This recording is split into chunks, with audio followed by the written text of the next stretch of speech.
as I was asked to present on social benefits and environmental impacts of new infrastructures in Bhutan, probably I will talk a little bit of giving a few example of these benefits and impacts on social and environment, taking two or three cases projects in Bhutan. But before that, I would also like to talk a little bit about Bhutan at a glance, and the status of sustainable development in Bhutan. Can we go to the next slide, please? Yeah, so this is the outline. If you could just quickly see. Yeah, at a glance. Bhutan is a very small country with just about 38,000 square kilometer. And yeah, so these are some of the demographic information. Probably you can just have a look onto it. It's collected from National Statistical Bureau of Bhutan. Yes, Anupama. So these are also some other statistics of Bhutan. Yes, so this is the status of sustainable development in Bhutan. This is collected from Sustainable Development Report 2021. So as I was telling you in the morning, Bhutan is 75th in the ranking out of 165 countries, with its score as 70. Yeah, exactly 70. And if you look at the progress, what's the status of our different goals in our country? There is one which is decreasing, that is life on land, while others are slowly progressing. Many are slowly progressing, while three are doing well, trying to achieve the sustainable development goals. So this is in gist about how the status of sustainable development is in Bhutan right now. Yeah, next slide. Yeah, as I was also talking about gross national happiness this morning, this is how gross national happiness is in a very concise way. Unlike sustainable development having so many, targets and goals and sub goals, sub targets, GNH is less complicated. We just have 9 domains and 33 indicators. So, and it is in a way synergistic to sustainable development goal. Yes, please. If I then now go into the topic that I was assigned, I will just quickly mention a few of the infrastructures that are a bit unique in Bhutan, which are not that much popular elsewhere, like hydro projects. There are a lot of hydro projects. One of the main source of income for Bhutan is from hydropower stations. And so that is one of the projects that is very unique to our country, one of the major source of income. Electric vehicles, or, there's a program which tries to make the development more clean using greener energy. So electric vehicle is another project that is coming up. Mud rammed houses, in rural houses especially, do not use concrete. They use all the natural material that are available in the rural setting, mostly mud and all. So these houses have been proven to be more sustainable. These houses have been proven to be resilient to earthquake also, as compared to the concrete houses. So therefore, this is another example of infrastructure that we have in our country that is more sustainable. Ecotourism is another, where we have a policy of having low volume but high value tourists coming in our country. And then also further, we try to promote ecotourism, whereby people go trekking and people maintain waste on their own. They do not litter the surroundings. So we promote that, like cycle trails have been made for the tourists to not to use vehicles or emission making vehicles. Rather, they go on bicycle, on, or on on track on walking. The next one is a road system, and especially farm roads, and then connectivity is another infrastructure that is coming up very quickly. The next one is organic agriculture or smart agriculture that is taking its pace even faster. Yes, Anupama. Next slide. Yeah. So talking on hydropower projects in Bhutan, there are many hydropower projects in Bhutan. Most of them are financed or supported or assisted, loaned by Indian government. Indian government being the main development partner in our country, our neighbor. And yeah, so these are some of the pictures from hydro projects in Chukha, in Tala, and in Kurichu. Next slide, please. So background on hydro projects, like Bhutan's economy is being controlled by hydropower stations, hydropower, contributing about 14% of GDP and 26% of annual revenue. That's from Brook Journal. 80% of the surplus power has been exported to India. So, we do not have much big industries in our country. For rural use, we really do not need that much of electricity. So the surplus is all exported to India. And we also have plan to export to Bangladesh also. Bhutan's hydropower potential is estimated to about 30,000 megawatt, of which about 23,000 megawatt is considered to be economically feasible. So we have not reached to this target yet.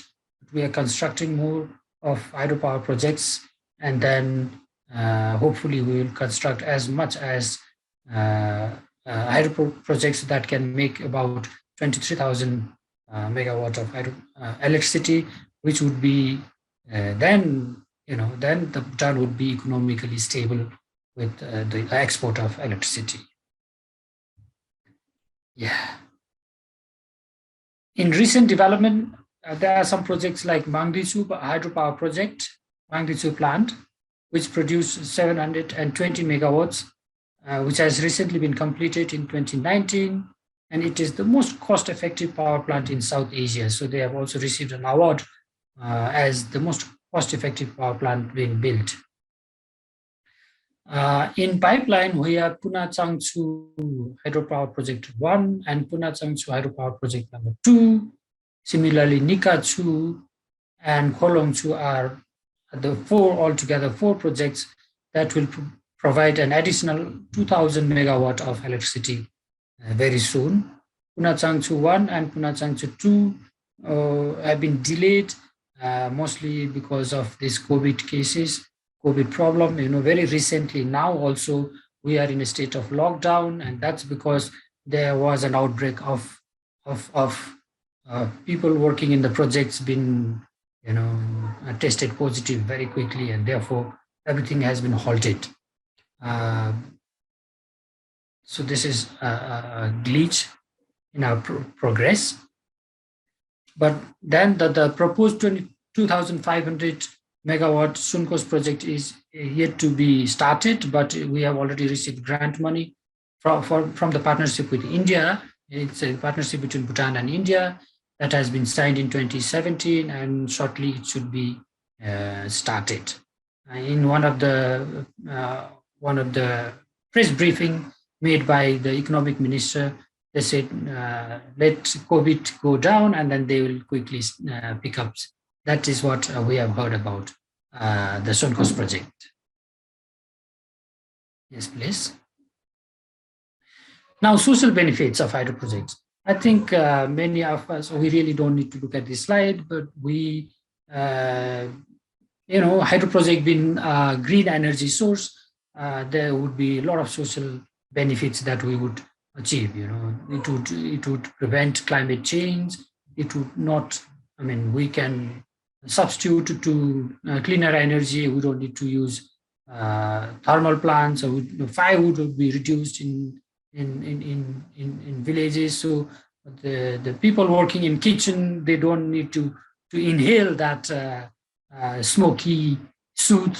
So these are social benefits that I did not mention, but particularly a few cases or examples that I have just quickly mentioned here are like one of the projects called Daga Hydro Project, financed uh, electricity to around 9,000 rural households and public facilities on a on-grid or off-grid basis uh, uh, through renewable sources. Like if they could manage with the hydro project connectivity, because Bhutan is a very terrain and mountainous country, it's not always easy to reach this electricity through this high tension wire to different parts of the pockets of the villages. So what they have also done is, as a social, corporate social responsibility, they have installed solar power plants or any other ways to reach electricity to these communities and public facilities. And the next one is international relation. As I told you before, Bhutan has a very good relationship with India, particularly because we sell our surplus energy to India, and therefore this way we have a good relationship, with international community, international bodies. Mhm. And then public-private partnership. Dagatsu again is an interesting example of public-private partnership project. It has used the private money. So there was a partnership of financing the project, and then this is another social benefit that the project has brought about. Yes, please. Next slide. Environmental impact, of course, I mean, it is not to say that hydro projects are very, very, very clean. They do have some environmental impacts. And for example, methane gas production through this dam building is one, or the accumulation of water upstream is one. Similarly, people get displaced from a settlement where the project is going to be built. There is a kind of alteration of length, stretch of river by hydropower facilities, fragmentation of ecosystem in the river, encroachment into protected areas, corridors by the projects. Some of the forest land has to be cut down, or corridors, biological corridors are being disturbed because of the power line being built. So as I told you, dam block the upstream and downstream fish migration. So that way the ecosystem gets distorted. So these are some of the environmental impacts of hydropower projects. Next, please. So this diagram shows you the country map, and the red dots, red points are showing the project area where the corridors, biological corridors are affected by the hydropower projects facilities. Yeah. Next slide, please. Sorry. One slide ahead, before. Yeah. So this diagram of our country shows that the affected river system stretches for planned large hydropower projects. So the red rivers are all those rivers that are going to be affected by the project. So you can see it's stretching all over the country. And so almost all the rivers ecosystem would be affected by the hydropower projects. Yeah. Next slide, please. Now going to the next infrastructure that we were talking about, transport infrastructure, like electric vehicle. In the diagram, you could see the minister and the UNDP representative launching the electric vehicle program in our country. They would like to substitute all the public transport system from that fuel-based transport system to electric vehicles. And this is the launching ceremony. Because it has been funded by UNDP, so that was the launching ceremony. So the program is termed as Bhutan's Sustainable Low Emission Urban Transport System Projects. So the project aims to launch 300 number of electric vehicle, replacing with the internal combustion engine vehicle by next year. They have launched 25 electric vehicle public charging stations in 2021. Around Ngultram is the currency name, which is at par with rupee in India. 69 million has been allocated for building the charging stations. So that's the background of electric vehicle project. Social benefits of electric vehicle in Bhutan are like, we really don't need to talk much, because as I told you before, substituting fuel to a more non-polluting vehicle would be quite beneficial socially. It will make the environment cleaner, but also it will make national security benefits, better air quality, domestic economic development, environmental benefits. By the way, Bhutan has about 75% of land being covered by a forest. Forest conservation is one of the key targets for Bhutan. In our constitution itself, forests need to be conserved has been mentioned in article number 5, as forest to be maintained. About 60% of the land need to be covered all the time by forest at all times to come, is what has been mentioned in the constitution. Well, the disadvantages of electric vehicle is like very expensive, the upfront cost is very expensive. Uncertain durability of the battery, we never know, because we do not produce our own vehicles, we do not produce our own EVs, we'll have to import, we never know which is the best kind of vehicle, EV, and therefore it is going to be uncertain. And the batteries are usually, they have a lifespan, and they need to be discarded at a certain time, and therefore they would pollute the environment.